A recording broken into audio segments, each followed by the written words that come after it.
Hello there, and welcome to the Stay Off My Lawn podcast, where we'll have a little fun, lots of laughs, and discussions on the common sense that needs to be applied to a lot of today's world news issues. And now, the disclaimer. Stay Off My Lawn is not intended as legal, medical, or financial advice. Void where prohibited. No purchase necessary to win. Open to legal U.S. residents 18 or over in the contiguous 48 states. Any resemblance to anyone living or deceased is purely coincidental. Actual price may vary. Only use as directed. Not a member of FDIC. And now, here are your hosts, Mike and Richard. All right. Welcome to this week's edition of Stay Off My Lawn. It's October 15th. Voting day, if you live here in Georgia, 2024, and this is episode number 87. We start early voting today. Oh my! Mm-hmm. You folks special. See, but vote early, vote often, especially if you're a Trump voter. A special welcome to those on the Oracle Talk Radio Network. We join a bunch of other great shows on there, and of course, we are on 5 p.m. Eastern on Thursdays. Not Friday, but Thursdays. Unlike someone who may have said it was Friday, I won't mention their name, but their initials are Richard. That's a weird initial. Oh my gosh. I have no idea where Friday come from. I've said this now for 4 weeks, 5 weeks we've been on there? At least, yeah. Oh, yeah, it's Thursday at 5 p.m. Eastern time. Get on their on their website. Listen to us on the way home. Yeah. I mean, it's just that simple. You just go to oracletalkradionetwork.com, scroll down, there's a play button, click it, bam, you're off and running. There you go. So here we are. It's the middle of the month, October. Yeah, not much going on. Well, I don't know what we're going to talk about. Oh, we have things planned today. That's it, folks. We're out of here. Yeah. But we do have our new segment for Auntie Kamala. This is that. 'Tis time for Auntie Kamala's words of wisdom for the week. For Jamaica, one of the issues that has been presented as an issue that is economic in the way of its impact has been the pandemic. So to that end, we are announcing today also that we will assist Jamaica in COVID recovery by assisting in terms of the recovery efforts in Jamaica that have been essential to, I believe, what is necessary to strengthen not only the issue of public health, but also the economy. I love salad. That's all I can say with that.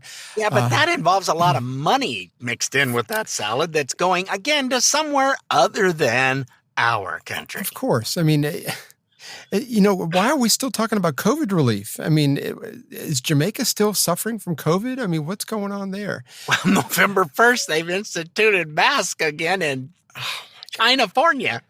Oh, have they really? I did not. Yes, it's supposed to be November 1st. Let's see who complies. Let's see what else happens in November. Oh yeah, the election. Yeah, I don't. You're all going to be magically sick if you don't put a mask on that doesn't work anyway, and you get to breathe your own spittle, which will cause you more sickness than not having the mask on. But go ahead. Keep throwing the bacteria that you're supposed to be spewing in your breath back into your lungs. That sounds like such a good idea. That's going to help everybody out. I just don't get these people, man. What is wrong? I like I said, I always assume that when somebody wears a mask inside their car when they're by themselves, it's to keep from licking the windows. I think these or I put a meme up this morning that I think that if you're still wearing a mask today, then it's probably because you're butt ugly, and you're just trying to hide the fact. So. Anyway, what is going on with Jamaica, though? I mean, Jamaica and California, they're still dealing with COVID, apparently, or the financial distress of COVID. It just kills me. I mean, there's been, I started to say tornadoes. No, hurricanes that gone through, although Florida had pretty much everything. It was these last two storms. All they needed was the apocalypse of the four horsemen and the locusts to fly through, and they would have been covered. And they would have, that's really all they need to finish them off pretty good. It was like one big storm though. It was 2 weeks. Within 2 weeks, they got 1-2 punch. It was like from. Anyway. They had 40 different tornadoes that touched down with the last one, and there were several that didn't just oftentimes with a hurricane, they'll just touch down and they peter out. There's not much there. Yeah, These were touching down and tearing stuff up and staying on the ground, which is a little abnormal. Yeah. I never really saw any tornadoes. We saw water spouts once in a while, but I never saw tornadoes when I was a kid. I mean, that was just that's a very, very interesting thing. It just because it's so humid normally, but the hurricanes do that.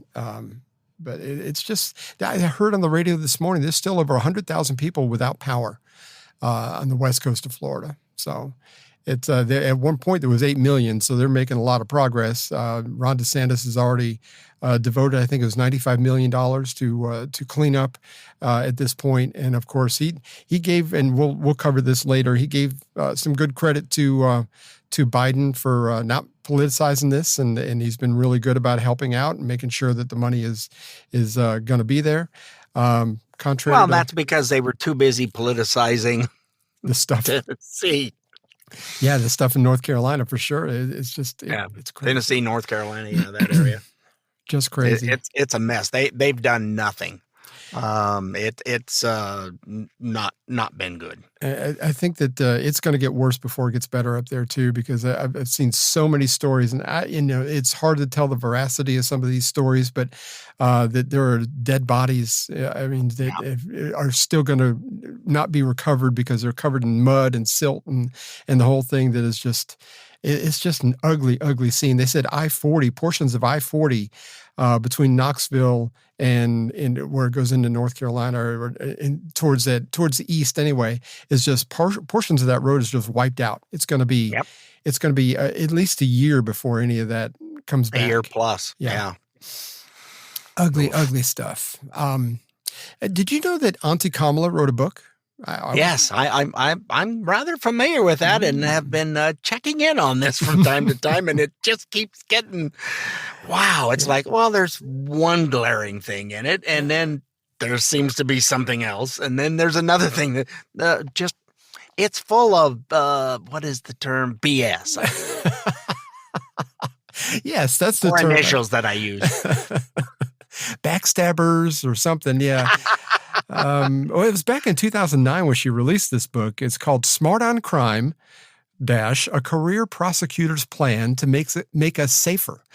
Of course, apparently she's abandoned that whole thing. The book lately, though, has drawn some controversy, and Buck Sexton talked about it, I think it was yesterday, and here's what he had to say.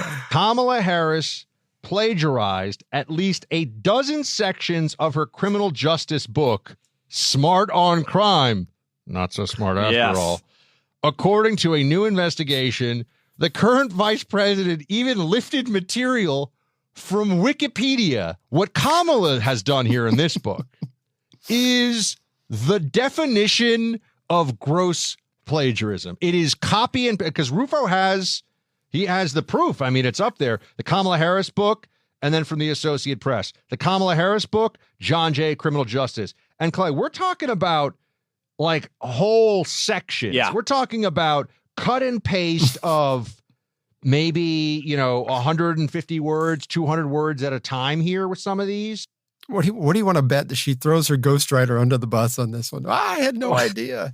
Well, I didn't know they were doing that. Yeah. Don't you dictate to somebody to write it? Is this the same book that has the picture of her grandmother in it? Just air quotes, grandmother. I would imagine. I honestly don't know. That was it. Yeah. It like I said, it seems like every day there's something new. It's like, what? Oh, it was plagiarized. Well, there's a shocker. Oh, golly whiz. I would have never thought it would have happened. Give me a break. Just like in Biden's book, they kind of blame the ghostwriter on things, and it's like, he said that he had the some of this classified information, and so there's something about the Biden-Harris administration and books; they just don't mix very well. There's something. Well, she has supposedly here's a picture of me with my grandmother, and she's an adult by this time, or adult size. Let's put it that way. Her grandmother died 4 years before she was born. That's right. She died in 1960. Absolutely. Yes. So there's that issue with the book, and then trying to say, this is my grandma, and then you go, well, that's not your grandma, but who the heck is this lady? Turns out it's one of the help from the kitchen. Oh, Isn't boy. that nice? Isn't that special? When you're not really married to the truth on really any subject, I mean, it's all up for grabs. Anything, yeah. I don't know. She's digging herself more of a hole, and she's fallen behind in the polls really, really badly. I don't know whether we can count on all that or not, but I do know that she's fallen behind in the polls pretty bad.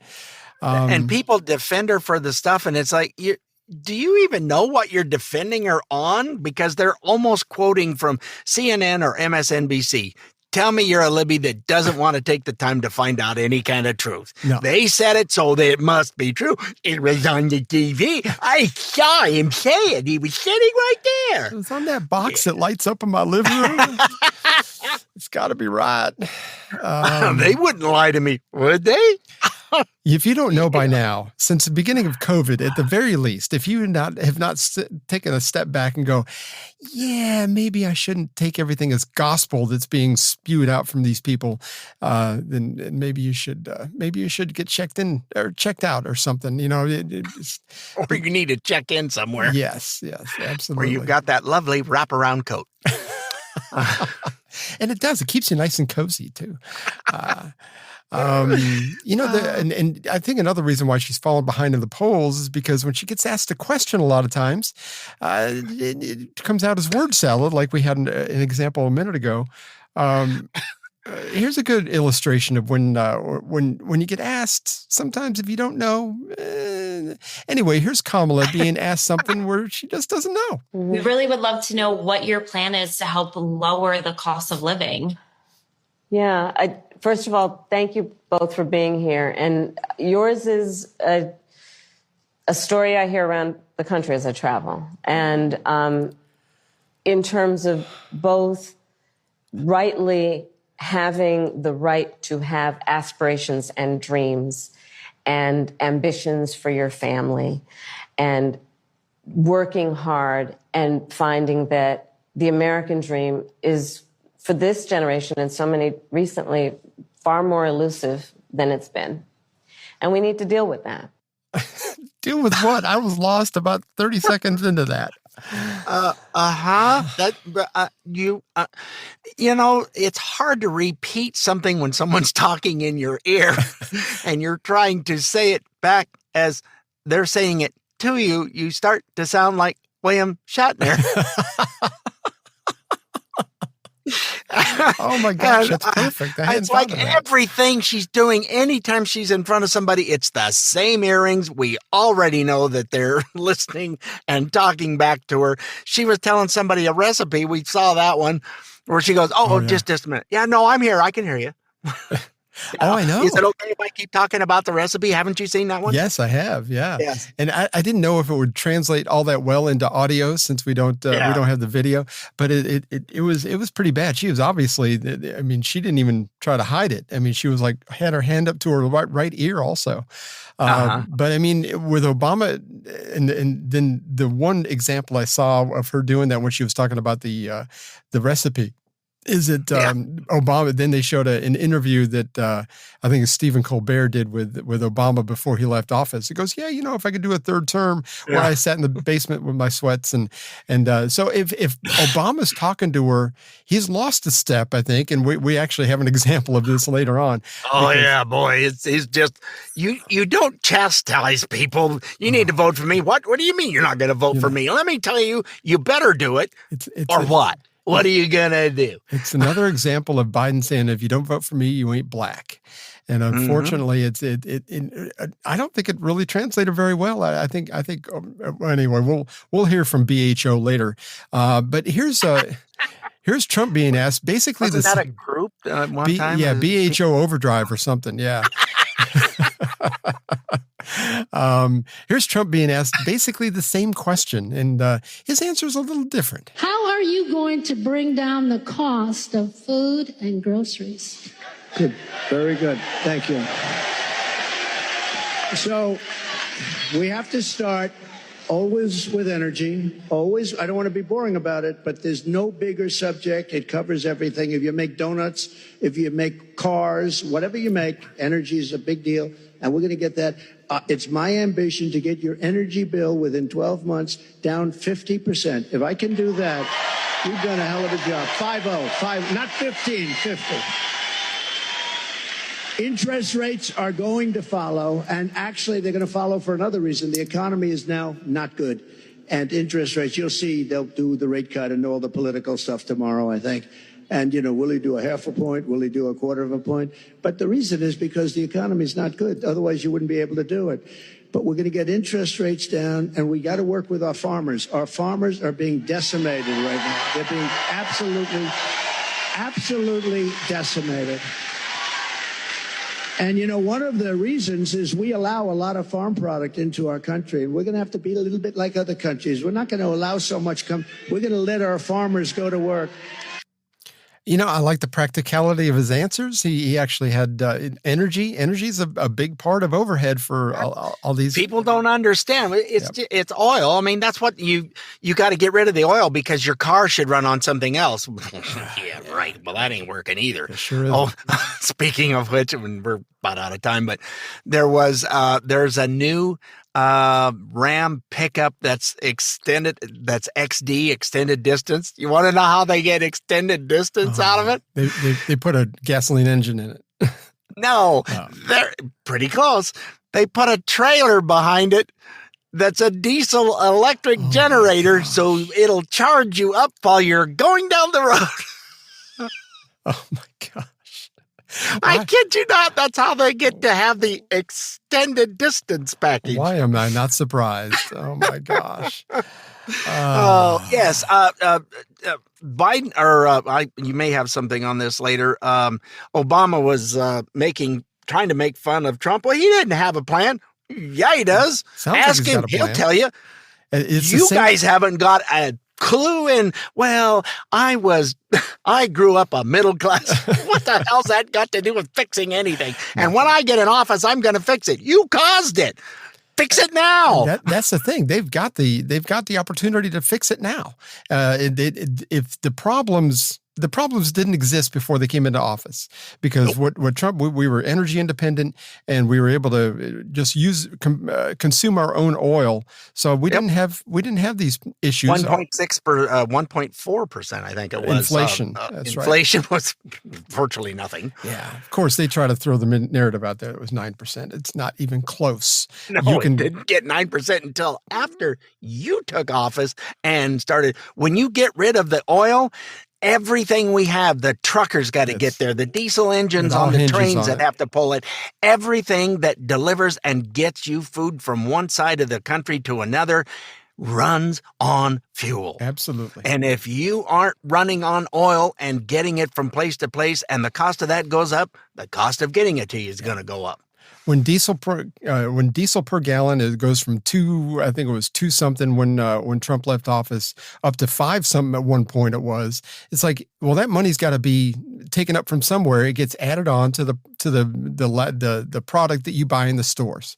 It's just the way it is. I mean, the consumers always pay for it. That's why Reagan called inflation the hidden tax. And actually, we have that. We can actually play that next week. I've still got that from Reagan, but that's exactly what it is. When inflation, when you start printing money, inflation, it's all bad. And of course, well, whatever. Hey, we are over again. Somehow we talked through our break. When we come back. That never happens. I don't know what's wrong with those people. When we come back, we're going to hear from a little Michigan town that threw out their whole school board or local government, whatever, and they got rid of these people all in one shot because they weren't doing what the community wanted. It's fantastic. It's a good example for the rest of us. So hang in there. We'll be right back.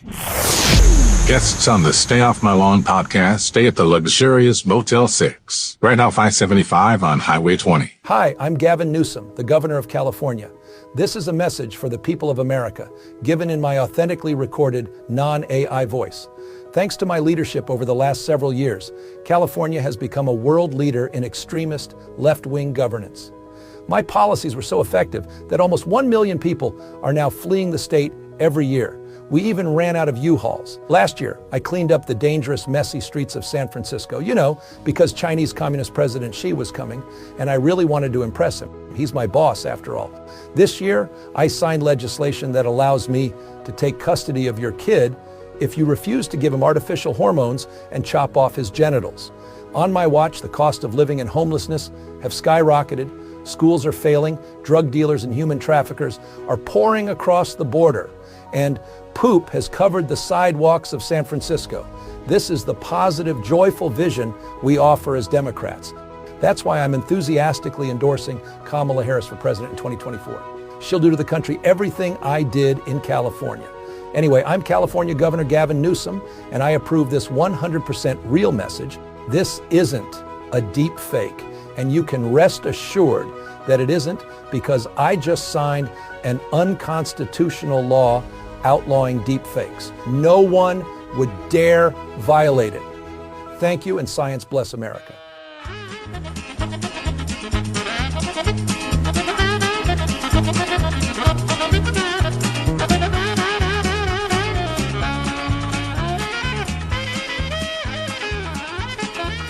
Smooth is our middle name.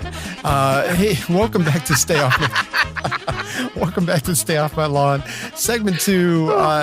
If your local government, school board, or whatever is doing things or carrying out business in a way that is against the values of most of the people in your community, it can make you feel kind of powerless. These people are allowing this pornography into schools and all that kind of stuff, all these examples that you hear online and everything. One Michigan community has done something about it. It's fantastic. Here's that news story. Voters in a small Michigan township tossed out their entire town board last night. A locksmith was even brought in to change the locks on the ousted officials' former offices late night. They were voted out because they supported a controversial battery plant linked to the Chinese government. It is the latest dramatic chapter in a story News Nation's been covering for the last year. And News Nation's senior national correspondent Brian Enton joins us now from Michigan. You were here last night and said that they were going to change the locks if they managed to kick them all out, and they did. Yeah, they changed the locks, Elizabeth. I think this is almost something Americans all over the country sort of fantasize about, booting out their local government if they don't like them and they're not getting the job done. Well, that's what happened here in Green Charter Township. We're in the town hall. It's very strange because the government is just gone. They all packed up yesterday. This was the supervisor's office.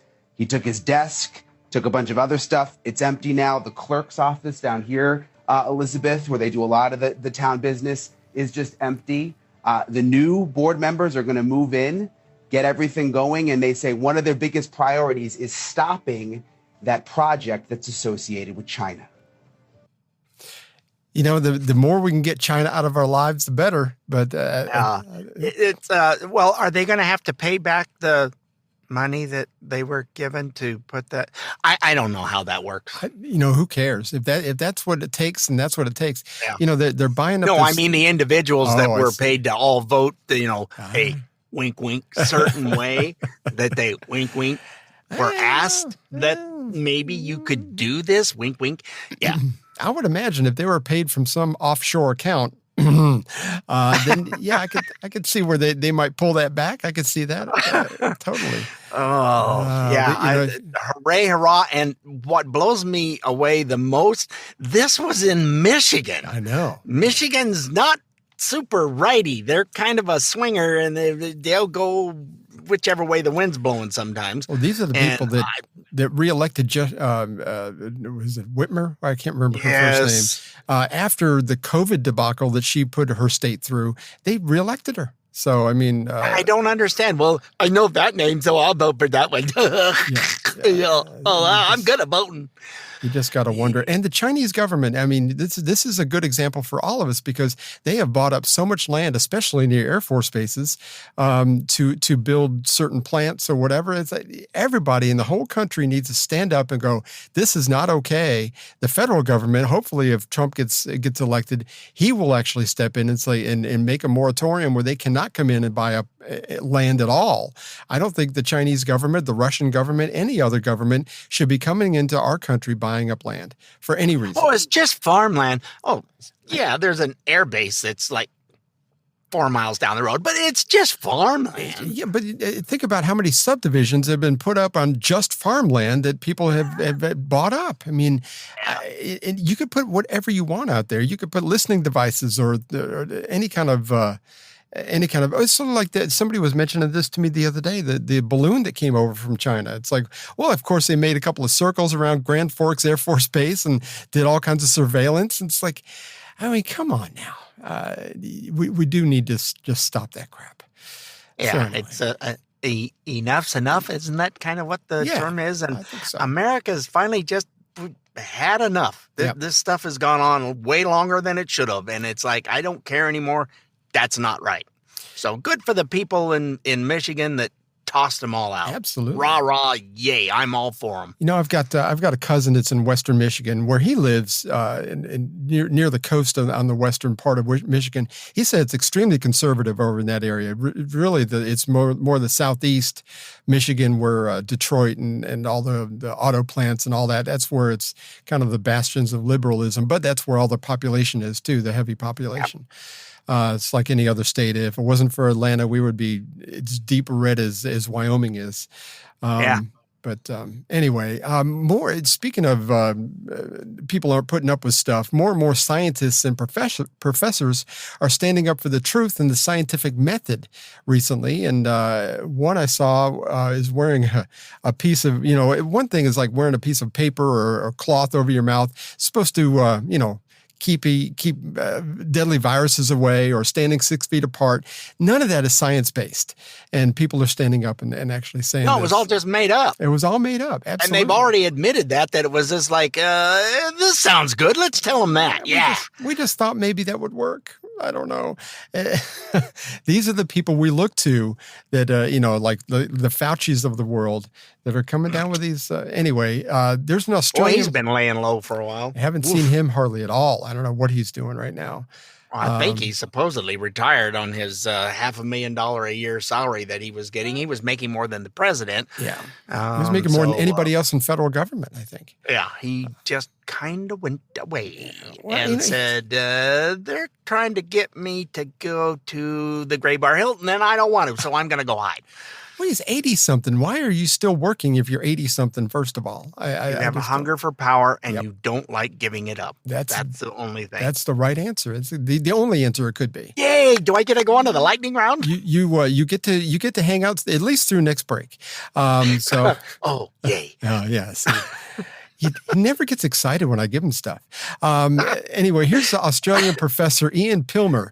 He's calling out something else. No one has ever shown that human emissions of carbon dioxide drive global warming.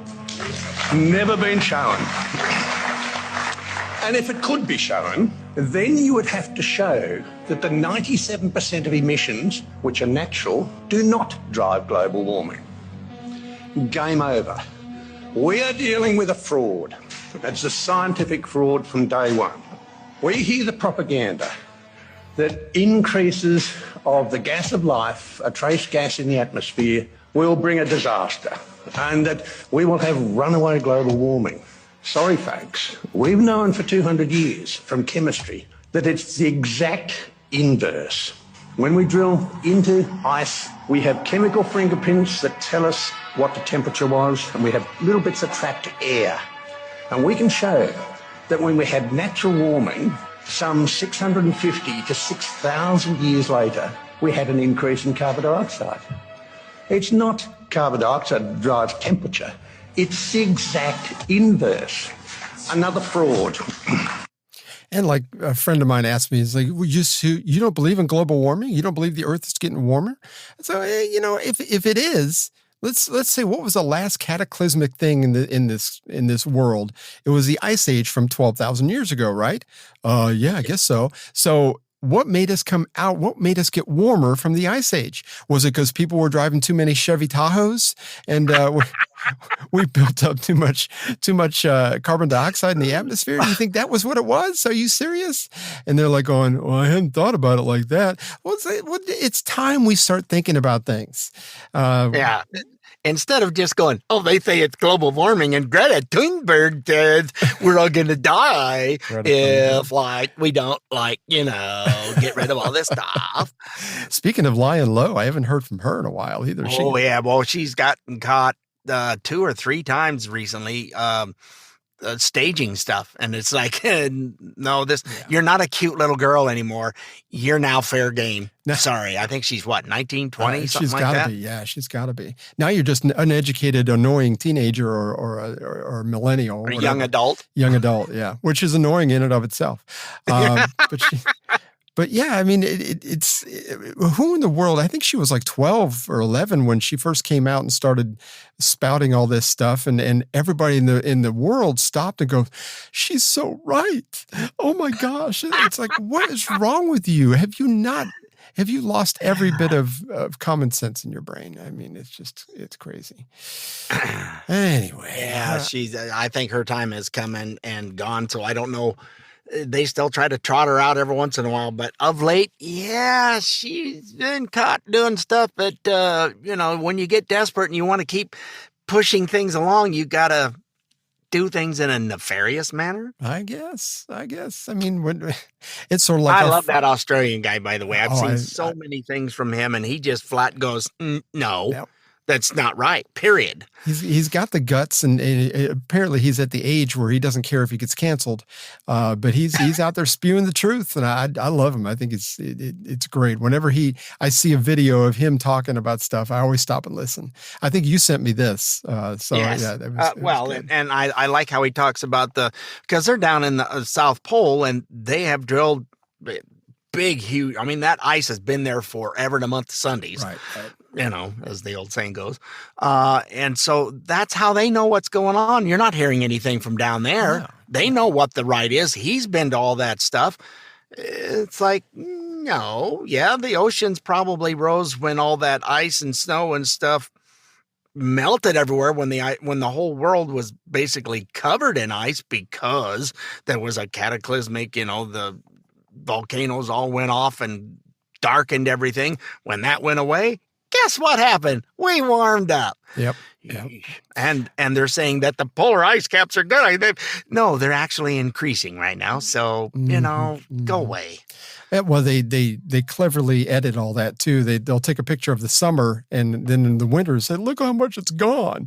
It's like, oh my goodness gracious! But it is like a religion, though. It really is. It's a religion. What, snow goes away in the summer? What? No. Who'd have thunk it?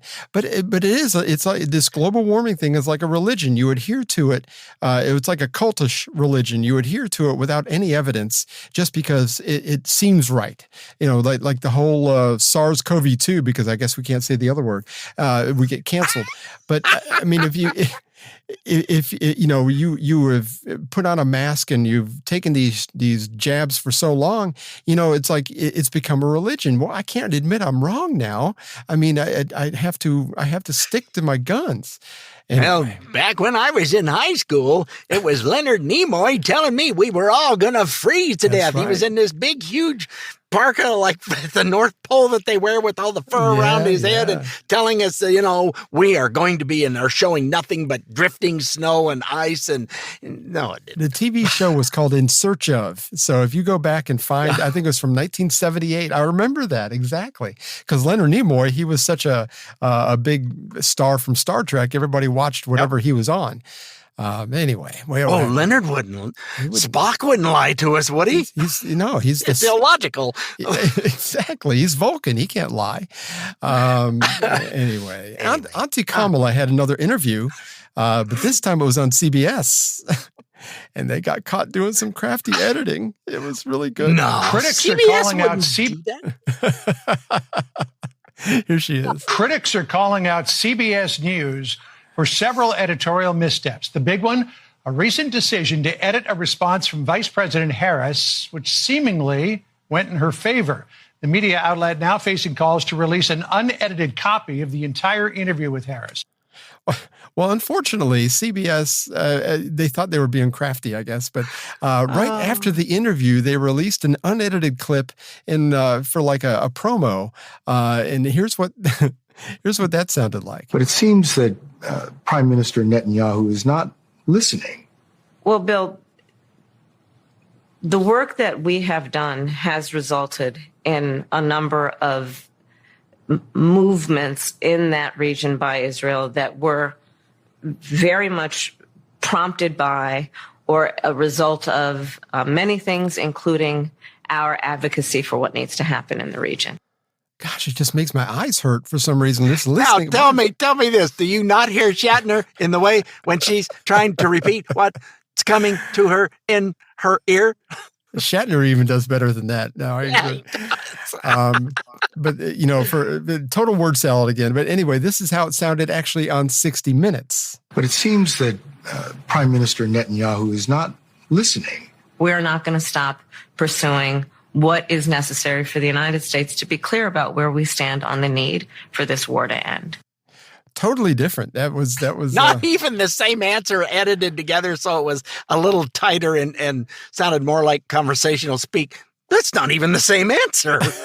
It's not even close. I don't know what she was answering, but actually she sounded like she had a brain cell in that one. God almighty, that was just absolutely horrendous. And there's too many people out there that want nothing to do with her. She's not a very nice individual. No. People do not like her. She's gone through a lot of stuff. It's like, oh, you're going to treat me like this? I'm going to release this. I have stuff where I can get the info. There you go. Well, and there's no wonder that President Trump has denied sitting down with for another interview with some of these people, because if they're going to creatively edit to favor her, they can creatively edit to not favor him. So anyway, they do that anyway to make him look bad, and I'm just whatever. So anyway, we're up against a break. When we come back, we're going to hear from helpful people to Kamala's campaign, Barack Hussein Obama and Bill Clinton. They both did such a good job this past weekend. We've got to give them some props. So hang in there. We'll be right back. More of the Stay Off My Lawn podcast is coming up. Kamala supports taxpayer-funded sex changes for prisoners. Surgery. For prisoners. For prisoners. Every transgender inmate in the prison system would have access. It's hard to believe, but it's true. Even the liberal media was shocked Kamala supports taxpayer-funded sex changes for prisoners and illegal aliens. Every transgender inmate would have access. Kamala's for they, them. President Trump is for you. I'm Donald J. Trump, and I approve this message.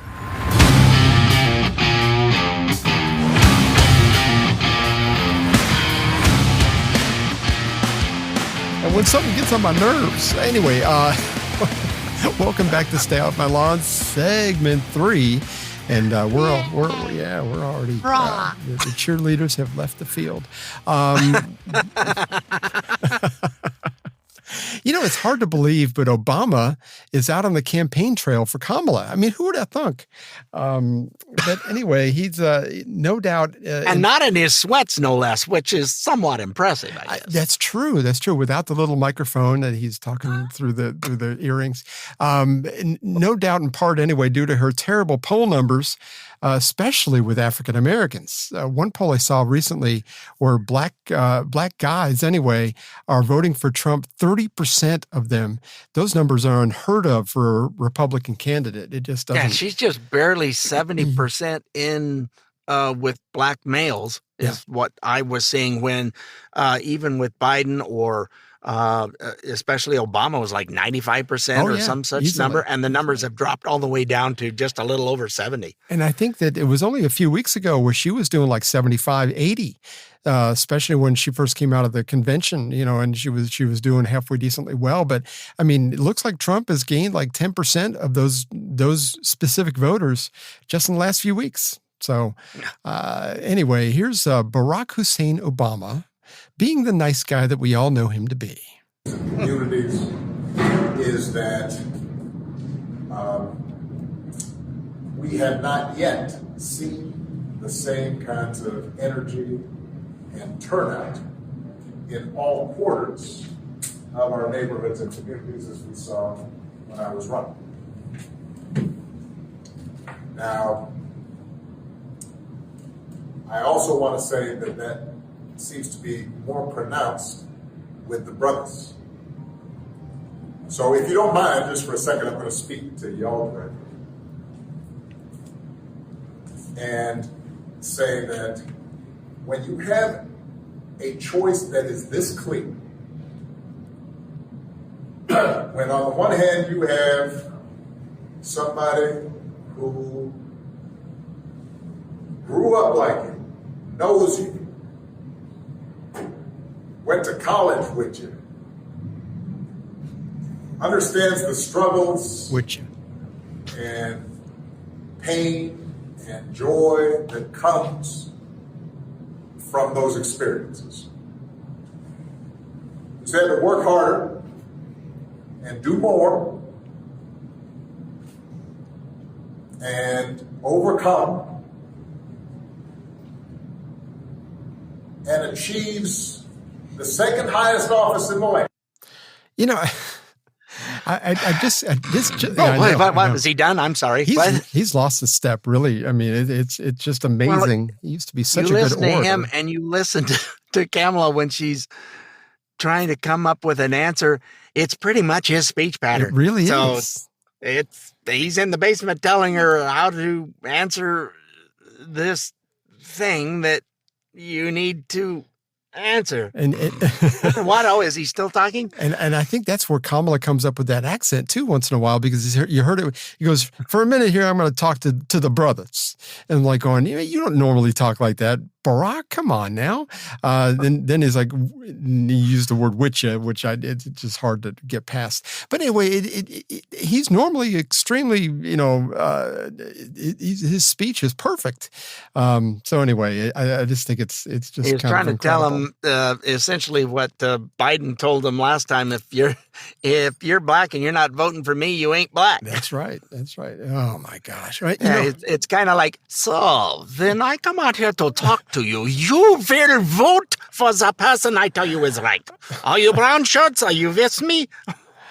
Orange is not the new black. I think that's what the whole they don't like the orange guy, and apparently that show is just getting on their nerves.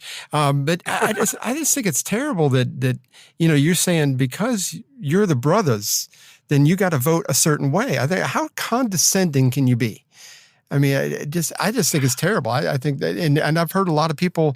I think it was Officer Tate, who we like to watch him, and there was somebody else that called him out too. I think it was David Harris that has called him out and said, this is awful the way you talk to people just because they have a certain skin color, the same one as yours. At least half of them.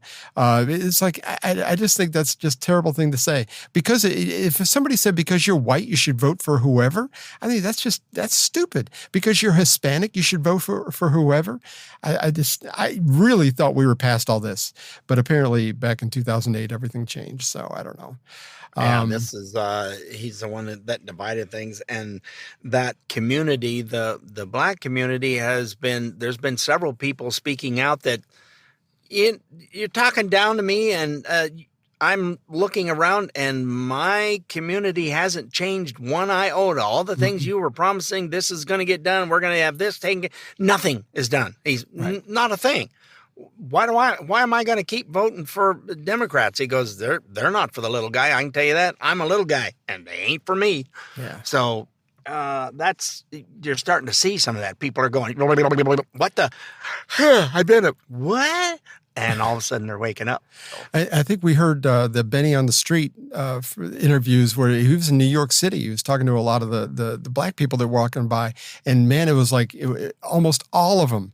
Now, maybe it was editing. I don't know. But almost all of them were saying, I'm voting for Trump. These Democrats haven't done anything for us. Our community hasn't changed at all. Yep. I'm hearing the same things from different sources. They're just going, this ain't right. Yeah. And Trump has this whole thing. It's like a rising tide raises all boats. And that's exactly how his 4 years in office worked. Every demographic got better. So I just think that people are smartening up. Like you said, everybody's waking up, and it's just not gonna work anymore. Now, if that wasn't bad enough, you always have Bill Clinton on your side, Lord. Especially on the immigration front. Here's Bill Clinton this past weekend. You had a case in Georgia not very long ago, didn't you? They made an ad about a young woman who'd been killed by an immigrant.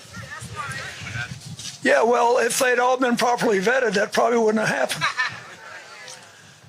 But if they're all properly vetted, and that doesn't happen, and America is not having enough babies to keep our populations up. So we need immigrants that have been vetted to do work. There wouldn't be a problem. I'm Donald Trump, and I approve this message. I think you should make that an ad. I added that in there. I like the ad. It's like, yeah, Americans aren't having enough babies, but by God, you can go get an abortion at the drop of a hat. Why aren't we having more babies? Mm-hmm. Well, there's 1 million of them that could be here this past year. But with Bill Clinton, I don't think he realized what he was saying. He was actually making Trump's case for him. I think it's, and the border czar wasn't doing her job. He pretty much said that without saying it. Exactly. We need to vet these people. And you can't vet somebody from a third world country anyway, no matter where it is, whether it's Yemen, whether it's Guatemala, whatever, because there's no paper trail. They show up and it's like, you take their DNA and fingerprints. It doesn't match anything because they're not in any system anywhere. Yeah. That, and there was some gentleman, not a mainstream media, obviously, was a reporter on the Mexican side of the wall. Just thousands of IDs all over the ground. Before they cross over, they get rid of their IDs. They're pitching them. Ain't that something? Yeah. They had to have the IDs to get here, but not to go into USA. But if you have an ID, you can be vetted and they can find out, just like they did with the 13,000 people that had committed murder in their home countries, or the 16,000 that we know of that had sex crimes that they were convicted of in their home countries. So that's why they get rid of their IDs. It's like, it takes a little longer to vet them and find out. Exactly. And here's a phone. We'll call you when you need to show up for your court trial. Yeah. Yeah. 3 or 4 years down the road. They're going to show up. Sure. They're honest. They're good. They're all just really good people, right? Of course. Everybody shows up for their court date, don't they? This whole thing is like, again, this is what this show is all about. It's like we try to inject common sense into things. And it's like, seems like a lot of the Democrats, at the very least, have sucked all the common sense out of these issues. Common sense is you don't let somebody in if you don't know who they are or what their background is. If you can't prove who you are, then I'm sorry, you can't come in. It's the same with my front door. You come to my front door and you don't tell me who you are and I can't check out who you are. I don't care what kind of widget you're selling, you're not coming in my front door. It should be the same with the country. It's not because I hate you. It's because I love the people inside that I don't let you in. And it's the same with the country. It's just the way it goes. So anyway. Yeah, I know. Anyway. I annoy myself. I get so upset. Anyway, there were some reports on the mainstream media, of course it was mainstream media, that are trying to say that Ron DeSantis, the governor of Florida, was trying to politicize these last 2 hurricanes that have come through and impacted his state, saying that he wouldn't take a phone call from Kamala. When he was asked about this, and here's his response. There was some praise that came your way from President Biden and said that you had spoken. Then there was this brouhaha over Vice President Harris apparently reaching out to you and maybe not taking the call, and this whole thing, accusations that this had all become politicized. Can you just speak to what happened there? I am working with the President of the United States. I'm working with the Director of FEMA. I'm marshaling all my state assets. We've been doing this now nonstop for over 2 weeks between Helene and this. And so if there's anything I can leverage to benefit my people, I'm going to do it. The fact of the matter is they put out a story saying I didn't even know she was trying to reach me, but she has no role in this process. And I've been dealing with these storms in Florida under both Trump and Biden. Neither of them ever politicized it. And in fact, all the storms I've dealt with under this administration, although I've worked well with the president, she has never called in Florida. She has never offered any support. So what she's doing is she's trying to inject herself into this because of her political campaign. So as the governor here who's leading this, I don't have time for those games. I don't care about her campaign. Obviously, I'm not a supporter of hers, but she has no role in this process. And so I'm working with the people I need to be working with. We're leveraging the resources I need to be leveraging. And for her to try to say that my focus should be on catering to her rather than worrying about my own people just shows she doesn't understand what it means to respond to these natural disasters. Yeah, I mean, what role does she have at this point? I mean, she's not the hurricane czar; she's the border czar. Yeah, and she's trying to pretend. If you haven't noticed lately, she's pretending a lot to try and be presidential, and it ain't working, and it's not coming off that way. It's anything but presidential. Yep. Yeah. Right. Yeah. I mean, she's had a staff turnover to the point of 95% of her staff has turned over. She can't keep help. Nobody wants to work for her. She chastises people. She tells them how you have to address me, and it's like, this is not a pleasant individual. You know, there's a correlation between her and Hillary. Hillary had a lot of staff that didn't want to work with her either. And I don't know what it is about those two specifically, but it's like they're just extremely hard to work with, and they're condescending. Or I know with I heard from a Secret Service agent that worked with Hillary specifically. They were assigned to Hillary. I mean, she would cuss you up and down in a heartbeat over nothing. That something wasn't even your fault. Now I don't know whether Kamala has done that or not, but I know she's not very, like you said, she's just not very nice. Yeah, and there's no reason. Not a pleasant individual. Well, since we've gone long, we went way long on the first one. Do we want to stop here before we go on? Let's stop here. Let's stop here. Then we'll come back and we'll talk about the Trump rally in Coachella, which was pretty interesting. There had a lot of interesting speakers there. So hang in there. We will be right back. Stay tuned for more of the Stay Off My Lawn but you know the thing. Anyway, they'll be right back. I, Kamala Harris, am your Democrat candidate for president because Joe Biden finally exposed his senility of debate. Thanks, Joe. I was selected because I am the ultimate diversity hire. I'm both a woman and a person of color. So if you criticize anything I say, you're both sexist and racist. I may not know the first thing about running the country, but remember, that's a good thing if you're a deep state puppet. I had 4 years under the tutelage of the ultimate deep state puppet, a wonderful mentor, Joe Biden. Joe taught me rule number 1, carefully hide your total incompetence. I take insignificant things and I discuss them as if they're significant. And I believe that exploring the significance of the insignificant is in itself significant. Talking about the significance of the passage of time. Right? The significance of the passage of time. So when you think about it, there is great significance to the passage of time, and there is such great significance to the passage of time. Another trick is trying to sound black. I pretend to celebrate Kwanzaa, and in my speeches, I always do my best Barack Obama impression. So hear me when I say, I know Donald Trump's type. And okay, look, maybe my work addressing the root causes of the border crisis were catastrophic, but my knowledge of international politics is truly shocking. The United States shares a very important relationship, which is an alliance with the Republic of North Korea. It is an alliance that is strong and enduring. And just remember, when voting this November, it is important to see what can be unburdened by what has been. And by what has been, I mean Joe Biden. You think the country went to over the past 4 years? You ain't seen nothing yet.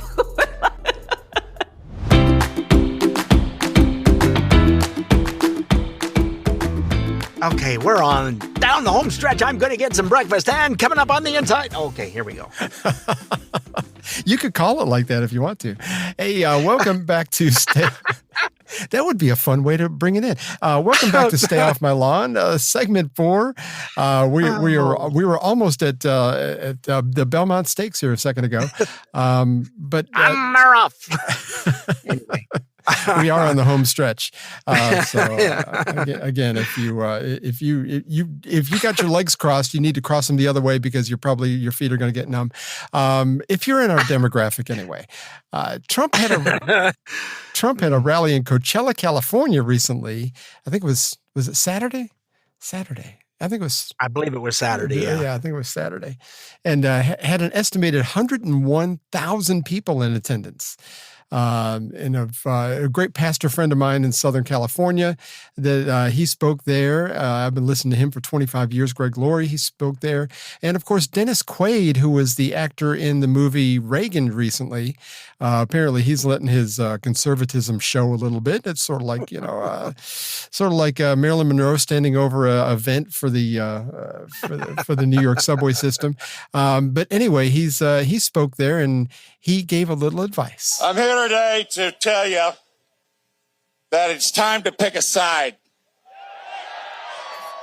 Are we going to be a nation that stands for the Constitution or for TikTok? Are we going to be a nation of law and order or wide open borders? Which is it? Because it's time to pick a side. I don't know what it is, and I don't want to pick on him at all, but it almost sounds like he took a couple of shots of something before he went. I was going to say the same thing, so don't feel bad. Pick a side, damn it. You guys are all worthless unless you pick one or the other. But he's wrong. That's the word that's been out for a while now is this is not about Democrats and Republicans. It's about good and evil. Yeah. Oh, definitely. And the one that's going, I just don't want to give up my TikTok because I've got so many people that watch me do stupid things. It's great. TikTok. Oh my gosh. What is wrong with TikTok? I have no account on there and no desire to have one. Yeah. I made one a while back because everybody was saying all the voiceover people have a TikTok. You got to have one. If you just go on there and just read something, you'll get thousands of views. Yeah. Okay. I never Are tried. any of them going to hire me? No, because they're all broke young people. But I did. I made an account. I went on there and I looked around a little bit. I'm going, I'm not easily offended, but this is awful.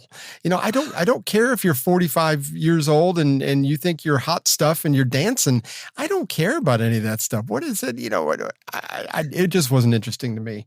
Yeah. So, somebody sent something and you have to go in and click on. I'm not on TikTok, but I could see now. I can't see them anymore because it's making me, you need to sign up. Because the stuff that was coming along with the one thing that they sent that they wanted made me feel so dirty. It is. Yeah. I need to take shower. Yeah. It's really, really, really bad. I don't understand. Icky. It's just icky. I got friends that still send me TikTok videos, but and I feel like sometimes I am, and I think that's just part of maturing maybe. But I don't mind being called a prude. You call me whatever. I've been called a lot worse, and it's only 12:30. So that was just today. But I really don't care about being called a prude because in some ways that's probably true. But anyway, there's this guy, billionaire and wealth building coach, Grant Cardone. He was there speaking as well. We were just talking about that. We weren't really I wasn't familiar with him until a friend of mine up in Nashville told me about him a while back. But he's supposedly big in he's a real estate mogul. He does all kinds of stuff. He's does all these classes, wealth building classes and everything. But anyway, he had this is about a minute and a half, but he had some really good things to say at that Coachella. These people, ladies and gentlemen, are the bidders of the elites. They are puppets to the elites. They are liars. They will tell whatever story they want to tell because they are doing the bidding of others. And worst of all, they are incompetent. They're sick and incompetent. They have never, ever, ever worked in the private sector. They have never done what you've done, balanced a budget, started a company, had to deal with regulations. And both of them, their entire careers depend on taxpayer dollars. Now, she by herself is either, just look at her plans, her financial plans. How many of you here are concerned about the economy? That's why I'm here today. I'm concerned about the economy. She is either completely and totally financially illiterate, a dodo, a dunce, a dum-dum, because all you got to do is look at her plans. Anybody with fucking basic math can tell you, basic five-year-old, I got a 15-year-old. I got a 15-year-old here right now that looked at her economics. We sat down and talked about it. She's like, none of this makes sense. Okay? She wants to build 3 million homes when we need 4 million, and she let 20 million people in the country. He goes on and on, but it's very Carry good. the one divided by the air quotient of the. No, that's not going to work. I don't know if she's been in the private sector, really. I mean, No. I think She's never done anything but been in government. Yeah, and I think Willie Brown gave her start, and there's all kinds of things about that. But I think the first job that he gave her, she was making like $400,000 a year. So I think Barack Hussein Obama's message She must have been real good at what she did. That's what I'm thinking. But for him to say that she can relate with the brothers by making $400,000 a year, this is back in the 80s, I think it was. Come on. Like $1 million today. Yeah, exactly. So, I mean, yeah, her economics plan, it just doesn't seem like a... No, there's not. And like I was talking earlier, Obama there's a video of him making fun of Trump because he don't have any answers. He doesn't have any plans. Yeah, he does. Ask him. He'll tell you what it is. Yeah. It's there for everybody to read and see. Mm-hmm. So I don't know where you're getting that from, but Kamala... We've heard, 3 clips from her today, and they were all just, here, let me toss this salad a little more. Yep. There's some words at the bottom that didn't get stirred up that mean nothing. And you're right. He answers the questions whenever somebody asks him about the economics plan. And plus, he's already proven himself over the first 4 years that he was in office. But yeah, they don't have anything to run on. No. They have nothing to say, look at what we've done. This is, and Kamala was even given an opportunity to say what that she didn't like about the Biden regime, if you will. And they asked her, is there anything that you would change about Biden's policies? And it's like, nope, can't think of a thing. Yep. We're doing just great. Well, she doesn't know what's not good. Nothing affects her. She can eat wherever she wants, whenever she wants, and has plenty of money in her bank account. Absolutely. She hasn't got a clue in hell what it's like to go, do I go get medicine this month or do I get some groceries?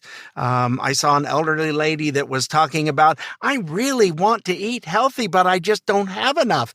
And I don't get the fresh vegetables. I just have to walk by them. They're so expensive. Yeah. Kamala doesn't understand that. She hasn't had anybody in her family ever have to deal with that. She probably hasn't shopped for herself in many, many decades, I would think. Rant, didn't I? Sorry. But you know, when that interviewer asked her that question, all I could see what he was trying to do is give her a nice softball.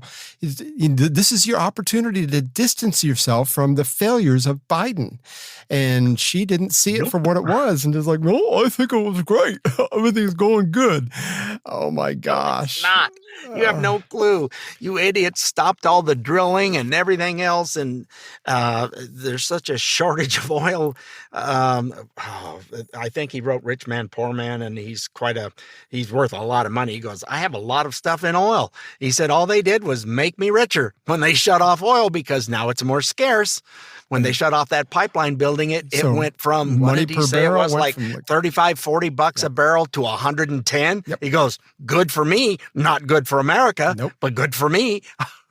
Absolutely. I mean, but that's the thing, though, is like you mentioned earlier, is that they don't really care about what the truth is, saying that he doesn't have a plan. His economics, and there's an ad running right now. Face lies. Yeah, there's an ad right now that Kamala, I hear it every night, that her campaign has put out, saying that Trump is going to implement a sales tax, a national sales tax. I have never heard him say anything about that. I've never read one thing about that. It's all made up, and it's only for and I hate saying it like this, but the low IQ people out there that don't know any better, that are just buying it.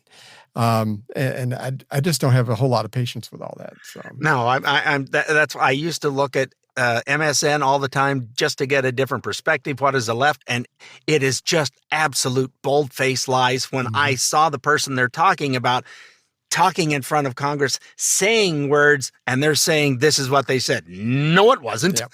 I saw the whole thing. It didn't happen that way. But again, they count on the ignorance of the voters or the people they're talking to. So, and they're stupid. They won't check it out. Oh, they've been doing that. And I just saw a deal just popped up an email that Newsmax is saying that trust in media has plunged. No. I would have never guessed. But Newsmax is actually one of those that does take things here. It's a new company. It's taking things from different perspectives. They do have Chris Cuomo and some of the other conservative people coming on there and actually having a conversation, which is what we ought to have. Yeah, the conversations and just I'm only this way and I got blinders on and I'm not looking anywhere else. That's not right either. That's why I always was going to MSN to see, well, what's their take on things? Yeah. Wow, it's just quotes from either MSNBC or CNN. It's just right along the lines of, well, they told me that they thought I did. Yeah, like you said, it's just bold-faced lies. The truth doesn't seem to matter. No critical thinking at all. Anyway, I've got such a horrible taste in my mouth we today. need a palate cleanser there, don't we? Yeah. This agenda was bad, and it's getting worse the closer we get, but thank God it's almost over. I know.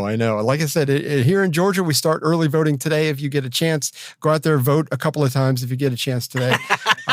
Everybody else says, why not? Why not? If you can't beat them, join them. We have another Paul Harvey rest of the story, and that is, let me see here. And it's about the person that is responsible for daylight savings time. If you're not familiar with who that is. Up November, what is it? Let's see, it'd be November 3rd. November 3rd, that's right. Yep. You got to change it at 2 o'clock in the morning, November 3rd. Because I get up every year at 2 o'clock in the morning. Of course we do. Yeah, no, I don't. Of course we do. Anyway, this person, that's just one of his infamous failures. So, of course, Paul Harvey is very gracious to this person. He is no longer with us, thankfully. And so Paul Harvey is just nice. He's just too nice. So here is the rest of the story. Now, the rest of the story. Little Tommy had everything that money could buy. And yet the thing he needed most, he could not buy at any price. Frail, bespectacled, quiet, Tommy was labeled a slow learner, a hopeless dunce.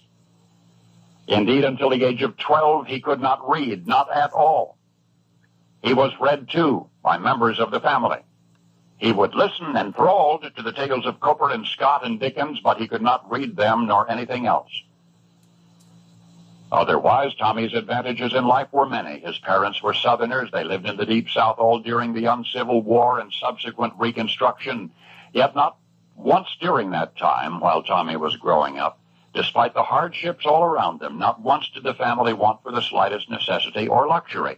Tommy's father was known as an outstanding scholar. More than anything, he wished for a learned son. Tutors were hired. Dad even tried teaching Tommy himself, but the results were always the same. The youngster just never quite caught on. At 13, Tommy was finally reading, but only painstakingly. At last, his father surrendered. The boy simply could not absorb knowledge, it seemed. And yet, even if Tommy were virtually ineducable, he could at least become a gentleman, and so his dad set out to make him a gentleman. And over the years that followed, Tommy was encouraged to rehearse the social graces. In these, he became adept. But all of his life, Tommy was to read with the utmost difficulty, and that might have ruined him. Today we call it dyslexia, the inability to organize letters and words on a page and pour them effectively into one's mind. That was Tommy's problem. Dyslexia may be caused by a number of conditions: brain damage, low intelligence, emotional disorders, even adverse social circumstances, but none of these conditions applied to Tommy. His case is now said to have been one of developmental dyslexia. That's a highly specific and presumably congenital inability to recognize words and letters easily. Decades before the condition had been identified and described, it made Tommy appear stupid, actually unable to learn. Well, today, regarding the condition of dyslexia in general, and Tommy's case in particular, today we know much different. For once upon a time, there was a poor little rich boy, a youngster whose learning was limited to the stories which had to be read to him by his parents and his sisters. His reputation as ineducable temporarily obscured what was actually a natural leadership ability. It was evident when he was at play with other children, and little might anyone have imagined that the boy's early lack of literary skill forced him to focus on the spoken word. And do you know what? Eventually that made him a very fine speaker. And there was another quality which Tommy possessed, one that made all the difference. That was determination. To learn despite his reading difficulties, to become educated at Princeton, no less, to finish law school, to get elected President of the United States. The poor little rich boy whom no one thought would amount to anything was Thomas Woodrow Wilson. And now you know the rest of the story. Certainly not my favorite president.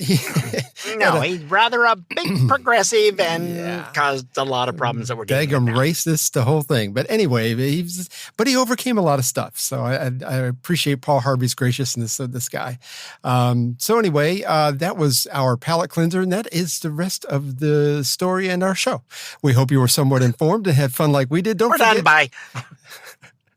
Don't forget, you can find us on iTunes, Spotify, iHeart, Amazon, Smart Speaker, all those places, and wherever you get your podcasts, Rumble.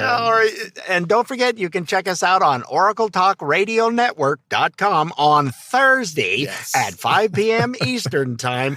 To listen to our show, instead of worrying about the traffic, you can just, two knuckleheads yibbity yabbering to each other, I guess. That's not a term to use anymore, is it? No, you can't say knucklehead anymore because I don't want to be associated with Tim. No. Tampon Tim is how about two goofballs? There you go. We have fun. We have a good time.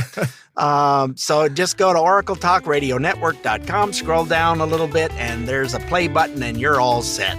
Or you can just go to our website at stayoffmylawn.us for all our past and present episodes. And we'll see you next week, folks. Toodles, and thanks so much for listening. We appreciate all of you. Have a great day now. Well, we had fun and hope you did too. The opinions heard here today are not those of anyone other than Mike and Richard. If it made you laugh or go, or even, then we've done our job. Sort of. Well, mostly anyway. And if we made you think about things in a common sense manner, we welcome you to the club.